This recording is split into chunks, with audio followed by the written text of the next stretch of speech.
हमारा समाज हमारे सनातनी बट नहीं रहा है, हमारा सनातनी जग रहा है, उसी का आज परिणाम है। राहुल गांधी तो एक नंबर का झूठा आदमी है।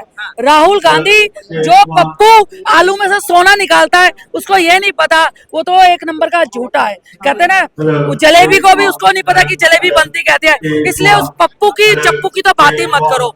जो व्यक्ति अपने परिवार को नहीं संभाल पाया, वो देश को संभालने की बात करता है। जो देश को संभालेगा, जो देश के हित में बात करेगा, वही देश में राज करेगा। अब आइए उत्तर प्रदेश में, अखिलेश एक गुंडा पार्टी है, अच्छा, माफिया पार्टी है, डाकू पार्टी है। वो कभी अब नहीं आएगा जब तक वहाँ पर आदरणीय योगी आदित्यनाथ जी है। अखिलेश का वहाँ पर पत्ता हिलने वाला नहीं है। 65% मुस्लिम वोट थी, वहाँ से बीजेपी का उम्मीदवार जीता है। हिंदू मुस्लिम भाई भाई और कांग्रेस की कर दी सफाई। हिंदू मुस्लिम भाई भाई, कांग्रेस की कर दी सफाई। ऐसे हमारा नारा है, सबका साथ, सबका विकास, सबका प्रयास। महाराष्ट्र चुनाव के परिणाम के बाद जो है तमाम तस्वीरें साफ हो चुकी है और इस समय महाराष्ट्र में बीजेपी की सरकार जो उसके गठबंधन है बनती हुई साफ दिख रही है। हमारे साथ तमाम लोग बात करने के लिए इस मुद्दे पे मौजूद है। लगातार लोगों का कहना है कि दिल्ली में भी चुनाव है और दिल्ली चुनाव के परिणामों के बाद आखिरकार क्या होगा, वो चुनाव देखने वाला बहुत ही दिलचस्प होगा। हालांकि इस समय मेरी मौजूदगी दिल्ली में है और बीजेपी के हेडक्वार्टर पे तमाम लोग मेरे साथ मौजूद हैं। आइए उनसे बात करते हैं। एक तस्वीर मेरे सामने आप साफ तौर पे देख सकते हैं, हाथ में गदा है, मस्तक पे कमल का फूल है और ये जो सज्जन है बिहार बेगूसराय से चल के आए हैं। क्या कुछ कहना है, कितना इनका मोदी प्रेम है, इनसे बात करते हैं और जानने की कोशिश करते हैं। और सबसे पहले तो बहुत बहुत स्वागत है श्रवण जी। क्या कहना चाहेंगे, इस गेटअप में आए हैं आज आप? मैं ये 150वां सभा के लिए, 150वां सभा के लिए मैं अपने श्री राम रूपी माननीय प्रधानमंत्री नरेंद्र दामोदर दास मोदी जी के दर्शन के लिए मैं आया हूँ। अच्छा। और आज यह हर्ष जो मांगलिक बेला है, उसमें महाराष्ट्र का जो रिजल्ट निकला है, वो सारे देवत्व कार्यकर्ता जो मेहनत किए थे, माननीय योगी आदित्यनाथ ने जो मेहनत किए, माननीय अमित शाह जो मेहनत किए, माननीय जगत प्रसाद नड्डा जो मेहनत किए, माननीय अश्विनी वैष्णव जो मेहनत किए हैं, माननीय राजनाथ सिंह जो मेहनत किए हैं और देवत्व बीजेपी के कार्यकर्ता जो मेहनत किए हैं, उसका परिणाम है, उसका प्रतिफल है जो आज दिख रहा है। जितना उम्मीद किए थे उससे ज्यादा चढ़ बढ़ के हिस्सा लिए और एनडीए को महाराष्ट्र के जनताओं ने जो दिया है बहुमत, उसको मैं सैल्यूट करता हूँ, वहाँ के जनता को मैं नमन करता हूँ। अच्छा, महाराष्ट्र चुनाव से ज्यादा जो उत्तर प्रदेश उपचुनाव की चर्चा हो रही है, जहाँ अखिलेश यादव कह रहे थे कि 9 में से 9 सीट जो है सपा को आएगा, लेकिन वहाँ की जनता ने 2 सीटों पे दरकिनार कर दिया और 7 सीटें जो है भाजपा को दिया। क्या कहना चाहेंगे अखिलेश? वो जातिवाद करते हैं। अच्छा। जाति अपना भाई तो होता ही नहीं है। हाँ। और माननीय योगी आदित्यनाथ ने पूरे समाज को, पूरे सनातन को लेकर चलते हैं। वो सिर्फ जाति में विभेद करके, मतभेद करके वोट लेना चाहते हैं और जो विकास करेंगे, जो सनातनी को देखेंगे, उन्हीं का नाम होगा, उन्हीं का कार्य होगा। वो सिर्फ अपने वंश के लिए करते हैं, इसीलिए वो मौत खा जाते हैं और उलूल जुलूल बात करके समाज को बांटने का काम करते हैं, विखंडित करने का कार्य करते हैं। वो एक तरफ जो जहां लगातार जो है योगी जी नारा दे रहे हैं कि हिंदू बटेंगे तो कटेंगे, उस पे क्या कहेंगे? अरे ये तो अपना आदमी को कहना, अपने आदमी को समझाना, अपने आदमी को प्यार देना, ये तो और सनातनियों को सौहार्दपूर्ण एक जगह एक साथ रहने का जो स्लोगन दे रहे हैं, ये तो बड़े खुशी की बात है। और उसमें सटीक हो रहा है। हमारा समाज, हमारे सनातनी बट नहीं रहा है, हमारा सनातनी जग रहा है, उसी का आज परिणाम है। चलिए, तो और भी लोग हैं, क्या कहेंगे? महाराष्ट्र चुनाव में जो है कहीं ना कहीं एकदम क्लीन स्वीप हो चुका है, जीत हो चुकी है महाराष्ट्र में बीजेपी की, क्या कहना चाहेंगे? जीत हो चुकी है, आज उसकी खुशी मना रहे हैं। और आप कह रहे हो ना कि उन्होंने एक नारा दिया, हिंदू बटेगा तो नहीं, ये नारा नहीं दिया।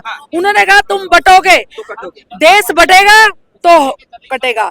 देश में सभी आ गए और एक नारा और दिया भी मुस्लिम भाइयों ने। वहाँ की देखो कितनी अच्छी चीज, जहाँ 65% मुस्लिम वोट थी वहां से बीजेपी का उम्मीदवार जीता है। हिंदू मुस्लिम भाई भाई और कांग्रेस की कर दी सफाई। हिंदू मुस्लिम भाई भाई, कांग्रेस की कर दी सफाई। ऐसे हमारा नारा है, सबका साथ सबका विकास सबका प्रयास। कभी भी मोदी जी बांटने वाली बात नहीं करते, एकता की बात करते हैं। एक रहोगे, पूरा देश एक रहेगा तो जो बाहर की जो आतंकवादी देश है वो हम पे हमला नहीं करेंगे। उन्होंने ये बोला है, ना कि ये बोला कि हिंदू बटेगा तो कटेगा। ये गलत बयान है। सिर्फ ये बोला है बटोगे तो कटोगे, यानी विपक्ष भारतवर्ष सारे जहां से अच्छा हिंदुस्तान हमारा, हम बुलबुले हैं इसकी, हिंदुस्तान हमारा, हम उस देश के वासी है जिस देश में गंगा बहती है। ओवैसी साहब तो लगातार जो आरोप लगा रहे हैं योगी जी पे, योगी जी हिंदुओं को जोड़ने की बात करते हैं, मुसलमानों को कौन लगा रहे हैं आरोप? ओवैसी जी कह रहे हैं। अबे ओबीसी से बोलो, अपनी ना एक बार पतंग से उठ गया, अपनी पतंग को संभाले। यूपी को ना संभाले, योगी है, योगी है, योगी अपने आप ही सब कुछ कर देगा। आप योगी की चिंता न करे, अपने की चिंता करे। जहाँ पे योगी बैठा है ना, योगी बाबा बैठे हैं, वहाँ टेंशन फ्री रहना चाहिए। वहाँ के मुस्लिम भाइयों ने भी जवाब दे दिया अखिलेश को। मैं बार बार कह रही हूँ, हिंदू मुस्लिम भाई भाई और कांग्रेस की कर दी सफाई। एक सवाल बहुत तेजी से उठा, विनोद तावड़े पे आरोप लगा कि नोट के बदले में वोट, लेकिन वहाँ की जनता ने इसको कहीं न कहीं नकार दिया। कांग्रेस के राहुल गांधी लगातार आरोप लगा रहे कि ईवीएम में फिर से घोटाला। राहुल गांधी तो एक नंबर का झूठा आदमी है।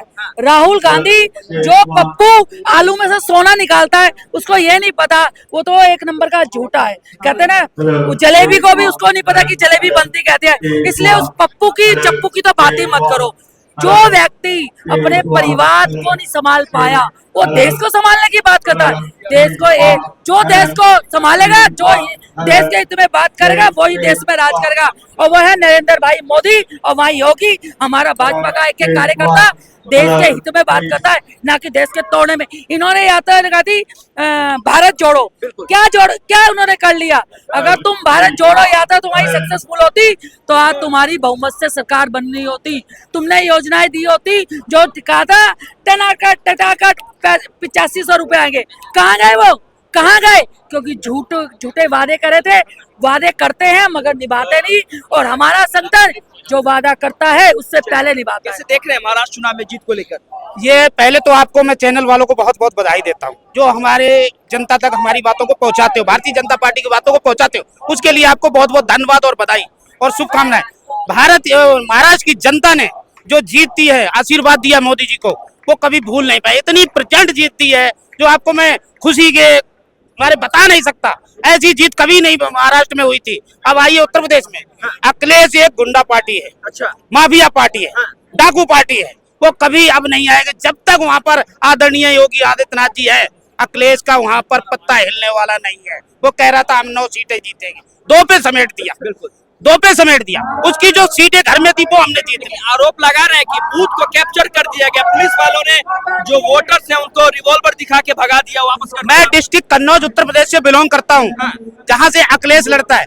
हम बताते हैं, वहाँ पर जब अखिलेश की सरकार थी तब पोलिंग ऐसे डंप होती थी, हम क्या बताएं, हम वोट नहीं डाल पाते थे। शाम को हमारे घर पे नोटिस आ जाता था कि पोलिंग बूथ पे आप नहीं जा सकते हो, अगर झगड़ा हुआ तो आपको जेल में बंद कर दिया जाएगा। उसे कहते हैं गुंडागर्दी। आज की डेट में स्वतंत्र होकर लोग वोट डाल रहे हैं, ये सब झूठी अफवाहें। विपक्ष झूठी अफवाह लेके लोकसभा में जीत गए, अब वो उनका बहाना नहीं चलेगा। अगला जो है कहीं ना कहीं ध्यान में रखा जा रहा है दिल्ली चुनाव।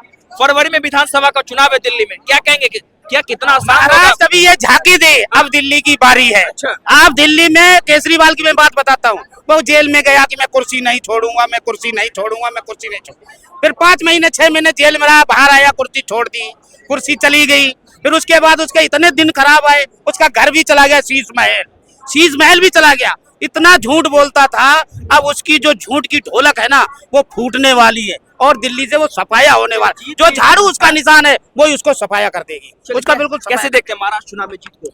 देखो, मैं इतना सही कहना चाहता हूँ, महाराष्ट्र जीता है, यूपी में उपचुनाव जीता है, अब दिल्ली जीतेंगे। अगर दिल्ली के अंदर भाजपा के कार्यकर्ता जैसे महाराष्ट्र के अंदर कार्यकर्ताओं ने घर घर जाके मोदी की योजनाओं को पहुंचाया है, वैसे ही दिल्ली के अंदर घर घर जाके मोदी की योजनाओं को पहुंचाना है और दिल्ली जीतनी है। और दिल्ली के जो मुख्यमंत्री अरविंद केजरीवाल जी, भारत के सबसे बड़े झूठे नेता है वो, अपनी बात पे ही कायम नहीं रहते, उन कहते क्या है और करते क्या है, अपनी बात पे कभी कायम नहीं रहा वो। ये तमाम लोगों के कहने हैं आशुतोष। ये लगातार लोगों का मानना है कि जिस तरीके से महाराष्ट्र में हमें जीत मिली है, कहीं ना कहीं अगली जो हमारी बारी है वो दिल्ली को लेकर है। बहरहाल देखना बड़ा दिलचस्प होगा कि दिल्ली का चुनाव जो है कितना अहम है। बाकी इस वीडियो को देखने के बाद आपकी क्या प्रतिक्रिया है हमें कमेंट बॉक्स में जरूर बताएं। बहरहाल देश दुनिया के तमाम खबरों के लिए बने रहे मेरे यानी संतोष के साथ। गुंजता भारत, दिल्ली।